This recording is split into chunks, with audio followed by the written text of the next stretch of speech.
Mais quelle heure est-il? Il est l'heure de s'enivrer. Connaissez-vous ce vers de poésie? Il s'agit donc des vers du poème Enivrez-vous de Baudelaire, qui nous est connu en étant lu par le héros dans un feuilleton. De vent, de poésie ou de vertu. Peu importe quoi, il faut être toujours ivre. En d'autres termes, cette poésie nous dit qu'avec passion, on pourra puiser le sens précieux dans un objet. Ce serait un stimulant pour les sympathiques et un sédatif pour ceux qui s'inquiètent trop de ce qu'ils font. Lui, qui est crevé de son quotidien, le puissant comme des sardines et l'avalanche de travail, aurait pu avoir de l'espoir et du courage pour continuer sa vie grâce à cette poésie. Et puis, comment ce poème écrit au XVIIIe siècle peut-il encore nous impressionner alors que nous vivons dans un autre temps, un autre espace?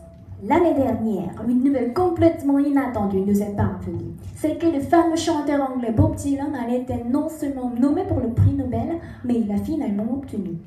Pour les amateurs de littérature, il n'est qu'un chanteur qui usurpe le prix réservé aux grands écrivains.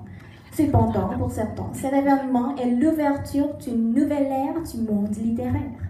Malgré la divergence d'opinion, ce qui est certain, c'est que jusqu'aujourd'hui, ces chansons nous touchent beaucoup en transmettant une analyse pertinente sur les actualités sociales. Il est bien déplorable que nous avons encore besoin de savoir pour la paix et contre la guerre. Cette continuation de malheur entraîne une sympathie entre le passé et le présent, et ce serait la raison pour laquelle ces chansons, ou ces poésies, si j'ose dire, peuvent vibrer notre corde sensible si longtemps. Puis grec ancien poyen signifie faire ou créer. Tout comme la peintre rupestre peut commémorer la joie de la chasse réussie, la poésie est née au moment où les gens ont commencé à commémorer pour exprimer des émotions qui surgissent au fond de leur cœur. Ici, on peut comparer la prose à la marche et la poésie à la danse, parce que la marche consiste à parvenir à la destination, alors que la danse, l'acte lui-même, est son but ultime. Entre rimes, vers, rythme et métaphores, la poésie revivifie les paysages d'autrefois devant nos yeux. Ces histoires fragmentaires pourraient guérir les âmes et encourager pour combattre la vie et également nous faire mieux comprendre tout ce qui nous entoure. Bref, la poésie nous oriente, nous conduit, nous guide à mener une meilleure vie. Nous tenons à s'armer de nombreuses idées pour ne pas être inférieurs aux autres. Mais munir des raisons et des connaissances, est-ce une bonne voie pour être heureux? Bien au contraire, cela nous enfermerait dans une petite boîte solide pour ne plus sentir le plaisir de vivre. Dans une ère où les langues ne sont que considérées comme outils, la récitation ou la lecture des poésies nous permettent de développer une sensibilité au pouvoir de ces images. Choisissez un de vos textes préférés et essayez de l'apprendre par cœur vers à vers. Les bribes de locution inoubliables seraient un acteur qui peut être retiré lorsqu'on en a besoin. Des lettres ou des discours dans lesquels au moins 3 citations poétiques seront employées seraient parfaits afin de consoler, flatter ou toucher le destinataire. Écrire requiert tant de travail pour exprimer le plus précisément et soigneusement possible.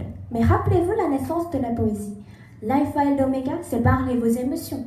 À moins que vous preniez garde à cet essentiel, le reste... À votre guise, on peut innover la forme poétique sans précisément avoir un sujet particulier, des matières quotidiennes par exemple, et ne peu importe non plus la longueur du texte, bien sûr.